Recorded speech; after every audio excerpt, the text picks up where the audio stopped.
Assalamualaikum warahmatullahi wabarakatuh. Perkenalkan, nama saya Lala Latifah dari kelompok 1 sebagai moderator. Di sini saya akan memandu jalannya presentasi kali ini. Untuk mempersingkat waktu kepada kelompok 2, kami persilahkan.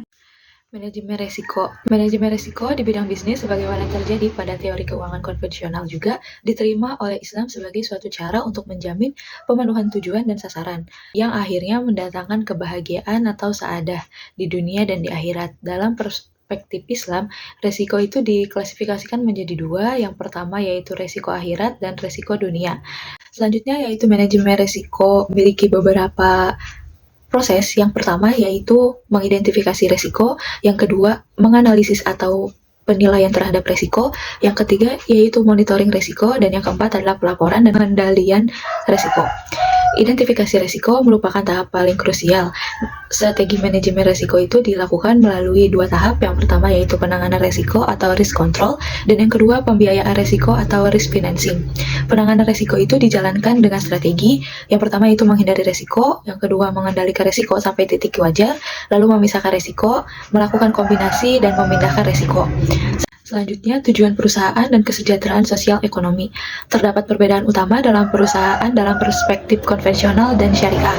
Dalam perspektif konvensional, tujuan utama perusahaan adalah memaksimumkan kesejahteraan pemegang saham, bahwa dalam pencapaian keuntungan, guna memaksimumkan kesejahteraan pemegang saham dilakukan pada tingkat yang wajar dan memuaskan, sehingga menghindari keuntungan yang berlebihan. Selanjutnya, nilai perusahaan dalam kinerja manajemen. Berdasarkan syariah Islam dan budaya untuk keadilan ekonomi, terdapat beberapa asas untuk menunjang pencapaian keadilan ekonomi. Salah satunya dengan asas nilai tambah atau profit. Kemampuan perusahaan untuk memperoleh keuntungan sekaligus bermakna kemampuan perusahaan dalam menciptakan nilai tambah. Sedangkan kemampuan perusahaan untuk memperoleh keuntungan itu merupakan kinerja manajemen. Kinerja manajemen syariah itu terbagi menjadi tiga. Yang pertama, kesolehan keuangan, yang kedua, kesolehan mental dan sosial, dan yang terakhir, kesolehan spiritual. Secara umum, risiko yang dihadapi perbankan syariah Islam bisa diklasifikasikan menjadi dua berbagai besar, yakni risiko yang sama dengan yang dihadapi bank konvensional, yang risiko prinsip-prinsip Islam, risiko kredit, risiko pasar, risiko hukum, dan dihadapi bank Islam. Tetapi karena harus memenuhi aturan Islam, risiko-risiko yang dihadapi Islam menjadi berbeda dalam bank Islam. Manajemen risiko karakteristik yang berbeda dengan bank konvensional karena adanya risiko-risiko yang melekat pada bank-bank yang beroperasi secara syariah. Risiko unik yang harus dihadapi bank Islam yaitu yang pertama, withdrawal risk penarikan dana. Risiko ini berbagai besar dihasilkan dari tekanan kompetitif yang dihadapi bank syariah dari bank konvensional sebagai counterpartnya.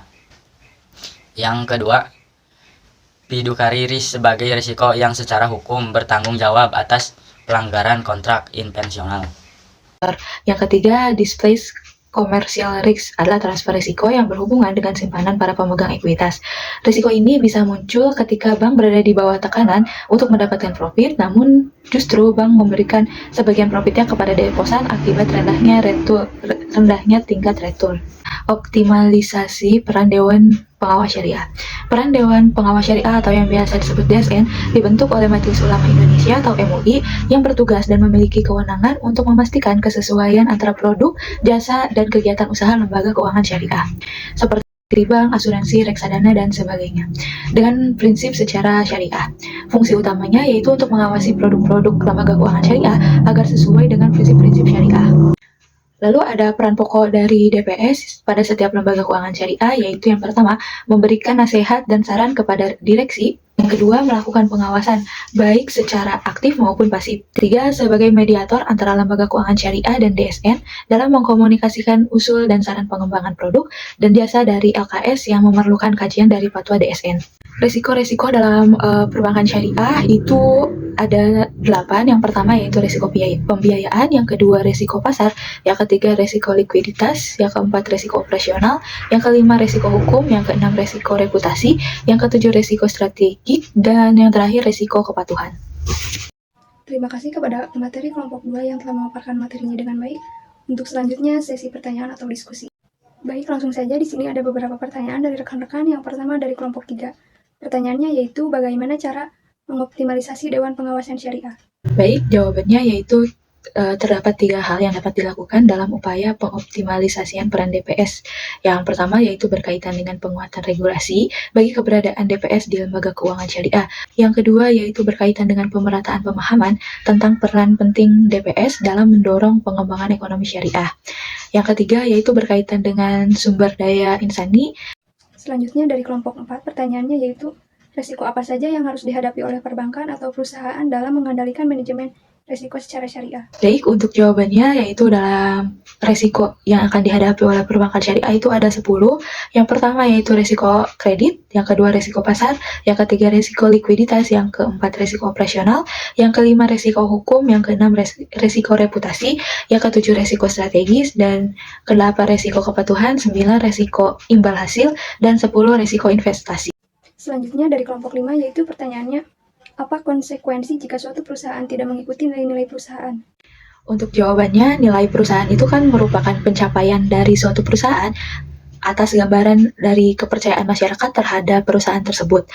Jadi, jika perusahaan tidak mementingkan nilai perusahaan tersebut, maka akan berkurangnya minat para investor untuk melakukan investasi pada perusahaan tersebut, karena nilai perusahaan itu sangat penting untuk menjadi pertimbangan para investor.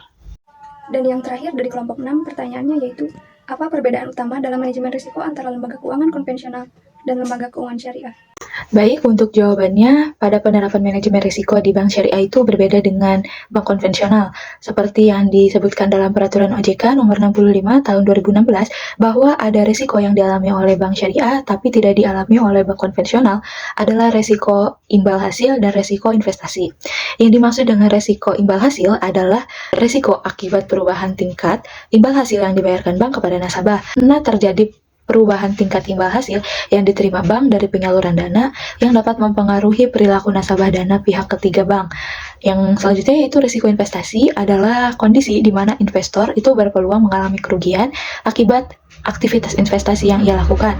Dengan kata lain, imbal hasil yang didapatkan tidak sesuai dengan apa yang diharapkan sebelumnya. Terima kasih kepada kelompok 2 yang telah menjawab pertanyaan dari rekan-rekan dan telah memaparkan materinya dengan baik. Untuk selanjutnya sesi penutup. Sekian dari kelompok kami, kurang lebihnya mohon maaf, ditutup wabillahi taufiq wal hidayah. Wassalamualaikum warahmatullahi wabarakatuh.